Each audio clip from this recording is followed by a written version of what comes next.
ನಮಸ್ಕಾರ. ನಿಮ್ಮ ನೆಚ್ಚಿನ ಕೋರ್ಟ್ ಬೀಟ್ ನ್ಯೂಸ್ಗೆ ಸ್ವಾಗತ.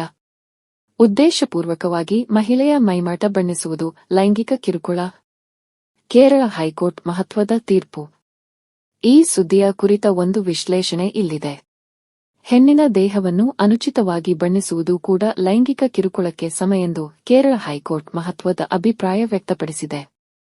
ತಮ್ಮ ವಿರುದ್ಧ ದಾಖಲಾದ ಪ್ರಕರಣದ ರದ್ದು ಕೋರಿ ಕೇರಳ ರಾಜ್ಯ ವಿದ್ಯುತ್ ಮಂಡಳಿಯ ಮಾಜಿ ಉದ್ಯೋಗಿಯೊಬ್ಬರು ಸಲ್ಲಿಸಿದ್ದ ಅರ್ಜಿ ವಿಚಾರಣೆ ನಡೆಸಿದ ಕೇರಳ ಹೈಕೋರ್ಟ್ನ ಏಕಸದಸ್ಯ ನ್ಯಾಯಪೀಠ ಈ ತೀರ್ಪು ನೀಡಿದೆ.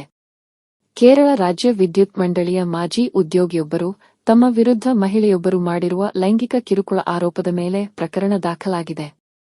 ಈ ಪ್ರಕರಣವನ್ನು ರದ್ದುಪಡಿಸುವಂತೆ ಅವರು ಅರ್ಜಿ ಸಲ್ಲಿಸಿದ್ದರು. ಹೆಣ್ಣು ಮಕ್ಕಳ ದೇಹದ ಬಗ್ಗೆ ಉದ್ದೇಶಪೂರ್ವಕವಾಗಿ ಮತ್ತು ಅನುಚಿತವಾಗಿ ಮಾತನಾಡುವುದು ಲೈಂಗಿಕ ಕಿರುಕುಳಕ್ಕೆ ಸಮ. ಇದರಿಂದ ಮಹಿಳೆಯ ಘನತೆಯ ಉಲ್ಲಂಘನೆಯಾಗಿದೆ. ಇದನ್ನು ಲೈಂಗಿಕ ಅಪರಾಧ ಎಂದೇ ಪರಿಗಣಿಸಬಹುದು ಎಂದು ನ್ಯಾಯಪೀಠ ಹೇಳಿದೆ. ಸ್ತ್ರೀಯರ ಬಗ್ಗೆ ಮಾತನಾಡುವಾಗ ಪುರುಷರು ಎಚ್ಚರಿಕೆ ವಹಿಸಬೇಕು ಎಂದು ಹೈಕೋರ್ಟ್ ತನ್ನ ತೀರ್ಪಿನಲ್ಲಿ ಹೇಳಿದೆ. ಮಹಿಳೆಯ ಆರೋಪ ಏನು? ಕೇರಳ ರಾಜ್ಯ ವಿದ್ಯುತ್ ಮಂಡಳಿಯ ಮಾಜಿ ಉದ್ಯೋಗಿಯ ವಿರುದ್ಧ ಅದೇ ಸಂಸ್ಥೆಯಲ್ಲಿ ಕೆಲಸ ಮಾಡುತ್ತಿದ್ದ ಮಹಿಳಾ ಸಿಬ್ಬಂದಿ ಲೈಂಗಿಕ ಕಿರುಕುಳದ ಆರೋಪ ಮಾಡಿದ್ದರು. ಆತ ಕರ್ತವ್ಯದಲ್ಲಿರುವಾಗ ತನಗೆ ಮಾನಸಿಕ ಕಿರುಕುಳ ನೀಡಿದ್ದಾನೆ. 2013ರಿಂದ ತನ್ನನ್ನು ಅವಾಚ್ಯ ಶಬ್ದಗಳಿಂದ ನಿಂದಿಸಿದ್ದಾನೆ.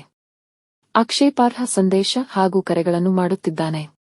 ನನ್ನ ದೇಹದ ಆಕಾರದ ಬಗ್ಗೆ ಅನುಚಿತವಾಗಿ ಹೇಳಿಕೆ ನೀಡಿದ್ದಾನೆ ಎಂದು ಆಕೆ ತನ್ನ ದೂರಿನಲ್ಲಿ ಆರೋಪಿಸಿದ್ದರು. ಈ ದೂರಿನ ಆಧಾರದಲ್ಲಿ ಪೊಲೀಸರು ಆರೋಪಿಯ ವಿರುದ್ಧ ಲೈಂಗಿಕ ಕಿರುಕುಳ ಪ್ರಕರಣ ದಾಖಲಿಸಿದ್ದರು. ಈ ಹಿನ್ನೆಲೆಯಲ್ಲಿ ತನ್ನ ವಿರುದ್ಧ ಪ್ರಕರಣವನ್ನು ರದ್ದು ಮಾಡಬೇಕು ಎಂದು ಮನವಿ ಸಲ್ಲಿಸಿ ಆರೋಪಿ ಹೈಕೋರ್ಟ್ ಮೆಟ್ಟಿಲೇರಿದ್ದರು. ತಾನು ಮಹಿಳೆಯನ್ನು ಸುಂದರವಾಗಿ ಇದ್ದೀಯಾ ಎಂದು ಹೊಗಳಿದ್ದೆ ಎಂಬುದಾಗಿ ಆರೋಪಿ ವಾದಿಸಿದ್ದರು. ಆಕೆಯ ಮೈಮಾಟವನ್ನು ಬಣ್ಣಿಸಿದ್ದು ತಪ್ಪೇ ಎಂದು ಪ್ರಶ್ನಿಸಿರುವ ಅವರು, ಈ ಪ್ರಕರಣವನ್ನು ಲೈಂಗಿಕ ಕಿರುಕುಳ ಅಪರಾಧದ ವ್ಯಾಪ್ತಿಯಲ್ಲಿ ವಿಚಾರಣೆ ನಡೆಸಬಾರದು ಎಂದು ಅವರು ಹೇಳಿದ್ದರು. ಹಾಗೂ ತನ್ನ ವಿರುದ್ಧದ ಪ್ರಕರಣವನ್ನು ರದ್ದುಪಡಿಸಬೇಕು ಎಂದು ಅರ್ಜಿಯಲ್ಲಿ ಮನವಿ ಮಾಡಿದ್ದರು. ಆದರೆ ನ್ಯಾಯಾಲಯ ಆರೋಪಿಯ ಮನವಿಯನ್ನು ನಿರಾಕರಿಸಿತು.